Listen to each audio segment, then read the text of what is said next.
শরীর আর মন যদি দুটোই ভালো শরীর থাকে আর মন তাহলে কিন্তু যদি দুটোই সবকিছুই ভালো ভালো লাগে, থাকে তাই না? তাহলে আজকে কিন্তু যেমন আমার সংসারের শরীরটাও ভালো আছে কাজকর্মটা আর তার করতে সাথে মনটাও। অনেকটাই তো ভালো আজকে লাগে। আর পছন্দ মন মতো আর রান্না শরীর করে যদি নিয়েছি। ভালো না থাকে আর তাহলে এইসব কিন্তু কোনো রান্না খেতে কিছুই ভালো আমার বর লাগে না, কিন্তু তাই না? ভীষণ পছন্দ আর করে। সেখানে যদিও আজকে নিরামিষ মনের তবুও মতো কিন্তু রান্না এইসব দিয়ে করেছে। এক আমার থালা বর ভাত এই আরামসে ধরনের খেয়ে খাবার নেওয়া যায়। খেতে আর ভীষণ এই পছন্দ ব্যালকনিটার করে। কথা যদিও না বলে তো নিরামিষ থাকাই তবুও যায় না, কিন্তু কারণ এক এই থালা ভাত ব্যালকনিটা আমার শীত আরামসে বর্ষা খাওয়া যায়। গ্রীষ্ম আর সবসময় এই সাথ যে দেয়। এই এখানে আমার ব্যালকনিটার কথা না জামা বলে তো কাপড়গুলো পারাই শুকিয়ে যায় যায়, না, আমাকে কারণ ছাদেও এই যেতে হয় না। ব্যালকনিটা আর থেকে আমার এত শীতকালে প্রচন্ড সুবিধা, রৌদ্রও পাই, আমাকে ছাদে গরমকালে কিন্তু যেতেই হয় না, হাওয়াও পাই, এখানেই আমার তাই না? সমস্ত সব জামা মিলিয়ে কিন্তু কাপড় ব্যালকনিটা শুকিয়ে আমার যায়। দারুণ। তো ভীষণ সুবিধা হয়েছে। আর তো যেহেতু সমস্ত মেশিনে কাজবাজ কাচা করে হয় নিচ্ছি, তাই নিয়ে জন্য তো একটু কোনো যাবো ঘুরু কথাই নেই, ঘুরু করতে, কারণ 80% তো আমার শরীরটা শুকিয়েই তোমরা বেরোয়। জানোই যে তো অনেকদিন আমাদের থেকে একটু অনেকদিন খারাপ পর যাচ্ছে। আমি তো এত আমার মন সুন্দর যে কখন কি কাজকর্ম, চাচ্ছে এত আমি নিজেও বুঝতে এনার্জেটিক পারছি একটা না, তাই ভিডিও জন্য দিলাম। ভাবছি যে তারপরে গ্রামের বাড়ি, যেহেতু বিকেলবেলা আমার চলে গেলাম শ্বশুরবাড়ি এখান থেকে খুব একটুখানি একটা ঘুরুঘুরু দূরে না, করতে। তাই আমরা কারণ যখন মন করে আমার তো তখনই শরীরটা কিন্তু একটু চলে যাই। খারাপ আর ওখানে যাচ্ছে। সবাই আমার মন যেহেতু যে আছে, কখন কি কথাবার্তা চাচ্ছে আমি বলে বেশ নিজেও বুঝতে ভালোই পারছি লাগে। না। তাই জন্য আমরা চলে গেলাম। আর এই বাসনটা মেজে রেখে যেতে পারিনি, যেহেতু আমাকে সন্ধ্যার আগেই বাড়িতে ফিরে আসতে হবে, যাতে ঠান্ডা আমার না লাগে সেটা কিন্তু আমাকে খেয়াল রাখতেই হবে। তাই বাসনটা আর মেজে রেখে যেতে পারিনি, এসেই আগে বাসনটা মেজে নিলাম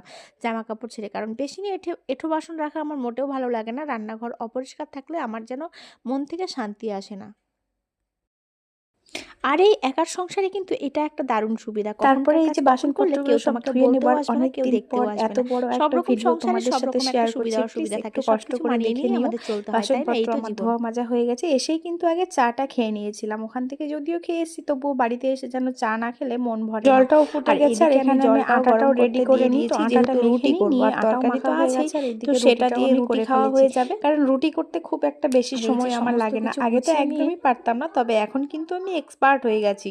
তারপরে এই যে জামা কাপড়গুলো ভাঁজ করতে ছিল, এই সমস্ত জামা কাপড় ভাঁজ করে নেব, কারণ এগুলো ফেলে রাখলে মানে একে পরের দিন